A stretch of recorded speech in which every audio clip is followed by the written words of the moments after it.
નમસ્કાર મિત્રો, સ્વાગત છે તમારું બધાનું ફોરેસ્ટવાલા યુટ્યુબ ચેનલના એક નવા વિડીયોમાં। તો આજે આપણે ખાસ વાત કરવાની છે કે ગુજરાત પોલીસ ભરતી લઈને આજના તાજા સમાચાર છે તે આવી ચૂક્યા છે। તો તમામ મિત્રો છે તે ખાસ આ વિડીયોના અંત સુધી બન્યા રહેજો। સાથે સાથે પરિણામ ડિસેમ્બર મહિનામાં આવશે કે નહીં તેની પણ વાત આપણે છે આજના વિડીયોમાં કરવાની છે। તો ખાસ વિડીયો અંત સુધી જોજો।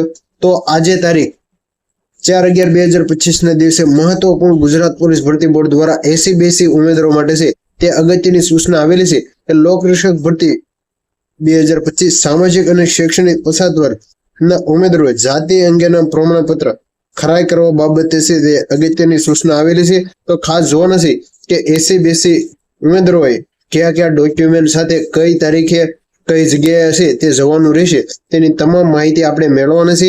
તો ઉપરોક્ત વિષય પરંતુ અધ્યક્ષ અને પોલીસ મહાનિર્દેશ ગુજરાત પોલીસ ભરતી બોર્ડ ગાંધીનગર દ્વારા છે તે 13/10/2025 થી જીપીઆરબી એલઆરડી ના દસ્તાવેજ ચકાસણી માટે જે ઉમેદવારોને બોલાવ્યા હતા તેમાંથી અન્વયે લોકરક્ષકની સીધી ભરતીના સંદર્ભે સામાજિક અને શૈક્ષણિક પછાત વર્ગના ઉમેદવારોને પ્રમાણપત્રની ચકાસણી સંદર્ભે આપની વિગતો નિયમિત ફોર્મ તથા જરૂરી પુરાવા સંબંધિત ખાતા મારફત રજૂ થયેલા છે।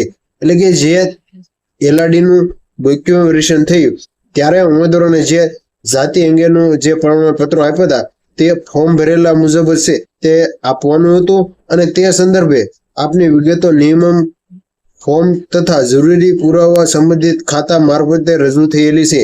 ઉમેદવારોને જાતિના સમર્થન પ્રિયતન આધારે રજૂ કરવામાં આવેલી સરળતા રહે છે તે માટે નિયમ ફોર્મ માટે સ્પષ્ટ અને વિગતવાર સૂચનાઓ આપવામાં આવેલી છે।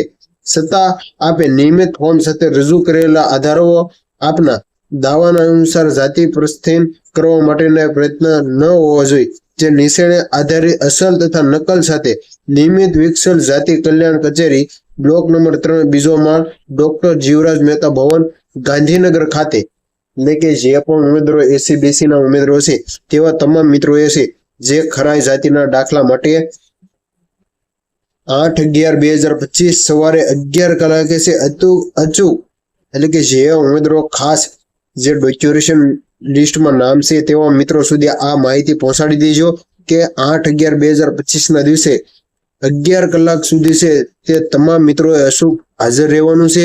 અને જે પણ ઉમેદવારો 8/11/2025 ના દિવસે હાજર નહીં રહે તેવા ઉમેદવારોને આગળની પ્રોસેસ ઓટોમેટિક ભરતી બોર્ડ દ્વારા છે તે કરી લેવામાં આવશે। તો ખાસ તે સ્થળ યાદ રાખી લેજો કે બ્લોક 3 ત્રીજો માળ ડોક્ટર જીવરાજ મહેતા ભવન ગાંધીનગર ખાતે છે તે તમારે એસસી ના ઉમેદવારોએ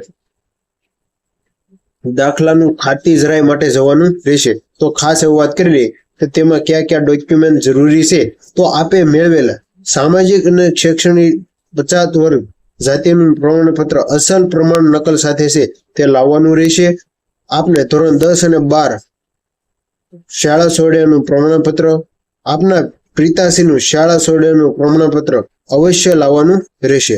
આપની સામાજિક અને શૈક્ષણિક રીતે પછાત વર્ગની જાતિ પેટા પ્રજાતિ એટલે કે જાતિ પુરાવા થતી હોય તેવા 1/4/1978 પહેલા આધાર જે ક્રમાંકે કાકા હોય દાદા પરદાદાનું શાળા છોડ્યાનું પ્રમાણપત્ર અથવા જમીન મકાન કે અન્ય સરકારી વ્યવહાર માટે કરેલ કાગળો કે જેમાં જાતિ પેટા પ્રજાતિ 1/4/1978 પહેલા કરવામાં આવ્યું હોય તેવા અસલ પ્રમાણપત્રો સાથે છે તે તમારે હાજર રહેવાનું છે। ખાસ જે પણ ઉમેદવારોને જો જાતિ અંગેના પેટા અનુસાર માં કાંઈ ખ્યાલ ન આવ્યો હોય તો કોમેન્ટ કરજો। ખાસ હું તેવા વિદ્યાર્થીઓને રિપ્લાય આપીશ અને આ તમામ મિત્રો છે તે 8/11/2025 સુધી 11 વાગ્યા સુધી છે તે આ માહિતી તમારે ગાંધીનગર બ્લોક જીવરાજ મહેતા ભવન ખાતે છે તે પહોંચાડવાની રહેશે। હવે વાત કરીએ તો આવા જાતિના પુરાવા જો પિતરાય પરદાદા દાદા મોટાભાઈ કાકા કોઈ ફોઈ બહેનો હોય તેમની સાથે આપનો પિતૃ પક્ષે સંબંધ પુરાવા કરવા માટે તલાટી કમ મંત્રી સપક્ષનું પેઢીનામું અને તેના સમર્થન આધારો લેવો। જે ઉમેદવારોને પરદાદા, દાદા, મોટા પાપા, કાકા, ફોઈ, ભાઈ, બહેન જે પણ પુરાવા લેવાનો હોય તેવા તલાટી કમ મંત્રીને ત્યાં જઈ અને કહેવાનું અને પેઢીનામું છે તેઓ તમને બનાવીને આપી દેશે. મૂળ ગુજરાત રાજ્યના વતની ન હોય તેવા અન્ય રાજ્યોમાંથી સ્થળાંતર થયેલા ઉમેદવારોને કિસ્સામાં સન 1978 પહેલા ગુજરાત રાજ્યમાં કાયમી વસવાટ કરતા હોય તેવી સરકારી રેકર્ડ આધારિત આધાર પુરાવા આપવાના રહેશે. એટલે કે જે ઉમેદવારો મૂળ ગુજરાત રાજ્યના નથી અને જો પહેલા કોઈ એટલે કે તમારા પરદાદા, દાદા, મોટા ભાઈ, કાકા, ફોઈ, બહેન જે પણ હોય તેનો 1978 પહેલા ગુજરાત રાજ્યમાં કાયમી વસવાટ કરતા હોય તેઓ તમારે કોઈ પણ પુરાવો છે તે આપવાનો રહેશે.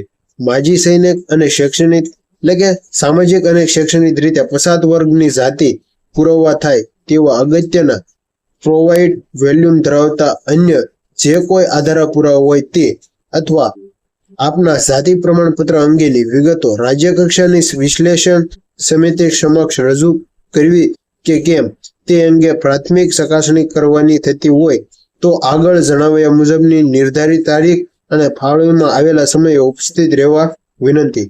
એટલે કે હાલ જે ઉમેદવારોને રાજ્ય કક્ષાની વિશ્લેષણ સમિતિમાં સમક્ષ રજૂ કરવી કે કેમ તે અંગે કોઈ પ્રશ્ન હોય તેઓ પણ ઉમેદવારોએ 8/11/2025 ના દિવસે હાજર રહેવાનું રહેશે. તો ખાસ તમને તારીખ જણાવી દો તો 8/11/2025 ના દિવસે છે જે ઉમેદવારોએ એસસી ના ઉમેદવારોએ દાખલાની ખરાઈ જાતિ માટે છે તે હાજર રહેવાનું છે. તેમાં આપણે આગળ વાત કરીએ તો નિશા સોડિયાનું લિવિંગ સલ્ટી જે કાકા, ફોઈ, દાદા 1978 પહેલાનું મૂળ ગુજરાતમાં વસવાટ કરતા હોય તેનું કોઈ પણ પુરાવો તમારી પાસે હોય તો પણ તે ચાલશે. તો હવે હું તમને બતાવી દઉં કે કયા કયા ઉમેદવારોનું મેરિટ એટલે કે જે નામ આવ્યું છે તેવા ઉમેદવારો છે તે ડોક્યુમેન્ટેશન માટે ફરી જવાનું છે. તો ચાલો ફટાફટ તે પણ યાદી જોઈ લઈએ.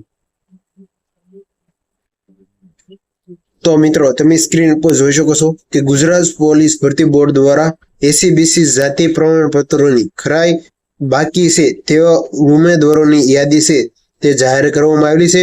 વેરિફિકેશન સ્થળ બાબા સાહેબ આંબેડકર, બ્લોક નંબર 3, જીવરાજ મહેતા, ગાંધીનગર છે. જે ઉમેદવારોએ 8/11/2025 ના દિવસે છે તે હાજર રહેવાનું છે. ક્યાં ક્યાં ડોક્યુમેન્ટ શું સાથે લઈ જવો તેનો વિગતવાર માહિતી આપણે આગળ કરી છે તો તે ખાસ જોઈ લેજો. અને અહીં આ પીડીએફ છે તે અંદાજિત 7 પેજની છે. જે તમે તમારું જે પણ નામ હોય, રોલ નંબર અને કયા સમયે તમારે હાજર રહેવાનું છે તેવી તારીખો સાથે છે તે અહીં તમામ અપડેટ આપવામાં આવેલી છે. તો તમામ ઉમેદવારો છે તે ખાસ આ માહિતી છે તે જોવાની રહેશે. તો એકવાર વિડીયોને સ્ક્રોલ કરી અને તમામ અપડેટ જોઈ લેજો. તો સૌપ્રથમ તો તમને જણાવી દો કે જે આ 7/11/2025 ના દિવસે પણ ઉમેદવારોને છે તે બોલાવ એટલે કે ગુજરાત પોલીસ ભરતી બોર્ડ દ્વારા આગામી 2 દિવસ એસસી-બીસી ઉમેદવારોને ડોક્યુમેન્ટેશન ખરાઈ જાતિના દાખલા માટે છે તે બોલાવવામાં આવેલા છે. તો ખાસ જે પણ ઉમેદવારો એલઆરડીની જે ડોક્યુમેન્ટેશન કરાવવાનું બાકી હોય તેવા મિત્રો સુધી આ માહિતી પહોંચાડી દેજો. તો મળીએ એક નવા વિડીયો સાથે. જય માતાજી, જય દ્વારકાધીશ.